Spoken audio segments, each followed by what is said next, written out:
김지혜입니다. 많은 부모님들께서 선생님, 어떻게 하면 좋은 부모일까요? 어떻게 하면 아이 잘 키울 수 있을까요? 이런 질문을 굉장히 많이 하세요. 사실 그때그때마다 이렇게 대답을 해드리긴 하는데, 다 취합하면 세 가지로 압축돼요. 오늘 그 세 가지에 대해서 영상으로 준비했습니다.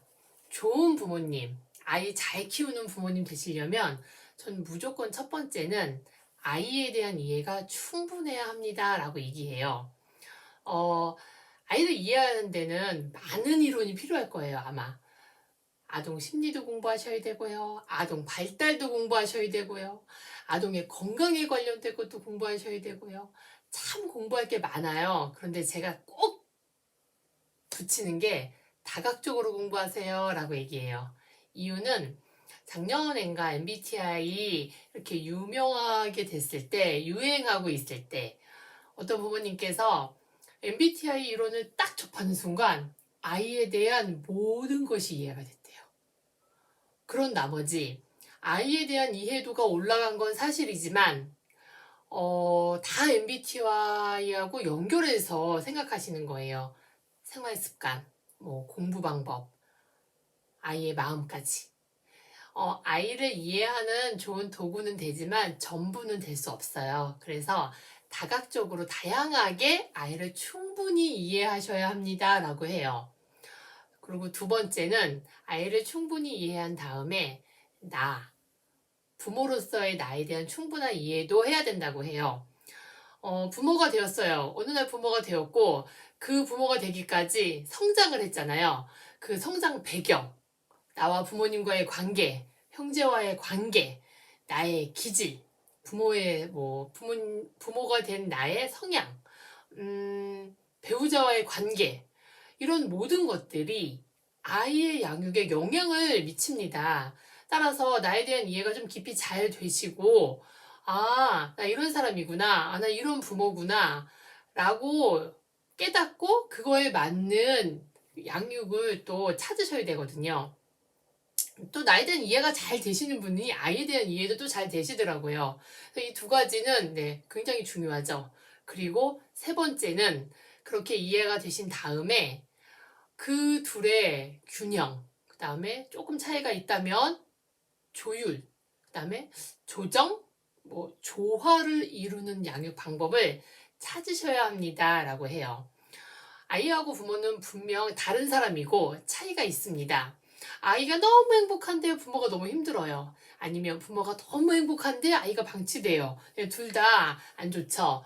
그렇다면 그 어느 접점에서 조화를 이루는 그 지점을 찾아야 되거든요. 이것을 좀 잘 찾아야 된다고 생각해요. 이거 역시 참 공부가 많이 필요하겠죠. 관계에 대한 것들, 성향에 대한 것들, 현실적으로 바라봤을 때, 그리고 방법을 조율하실 것들이 많습니다. 어떤 부모님께서 저희 아이가 참 외향적이고 밖에서 이렇게 막 몸으로 노는 거 너무 좋아해서 매일매일 놀이터에 나가신대요. 거기까지는 좋은데 문제는 자기 전까지 너무 화를 많이 내시는 거예요. 저녁을 차려야 되고 먹여야 되고 씻겨야 되고 재워야 되는 이 과정에서 화를 너무 많이 내시는 거죠. 이렇게 돌아보면 간단합니다.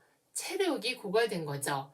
부모님이 체력이 그렇게 좋은 분이 아니셨던 거예요. 체력이 너무 좋아야지 아이하고 함께 놀이터에서 놀 수 있잖아요. 제가 방법을 바꾸셔야 됩니다. 주 이틀은 안 나가시든지 아니면 노는 시간을 줄이든지. 노는 걸 줄일 수 없다면 저녁을 사 먹자, 시켜 먹자. 이렇게 방법을 바꾸셔야 돼요.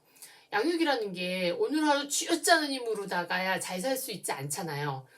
장기전인데 충분히 길게 갈 수 있는 방법을 찾으셔야 된다고 해요. 우리 아이 어떤 성향인지 알았어. 이렇게 기르는 게 맞아. 라고 알고 있는데, 한 자녀일 땐 가능했는데, 동생이 태어났어요. 그럼 또 이거 방법이 어려울 수 있거든요. 그러면 얼른 또 수정하셔야 되잖아요. 환경이 또 바뀌었어요. 취업을 하신 거예요. 그러면 그거에 맞게 또 바꾸셔야 되잖아요. 제가 부모님 그때그때마다 양육 이론에 대한 공부를 하셔야 됩니다. 성격 이론도 공부하셔야 되고요. 가족 이론도 공부하셔야 되고요. 참 부모님이 공부할 게 많으세요.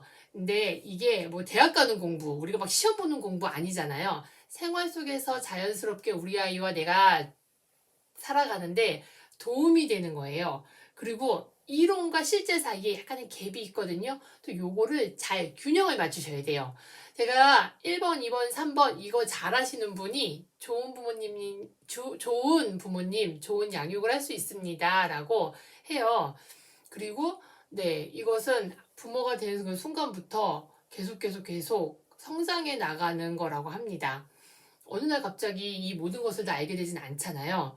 그래서 저는 네, 공부하시는 부모님, 그리고 그걸 잘 실행하시는 부모님이 잘 키울 수 있습니다. 라고 해요.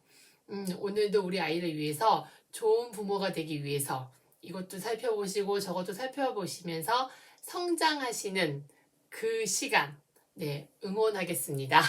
그럼 오늘도 평안하고 편안한 하루 되세요. 감사합니다.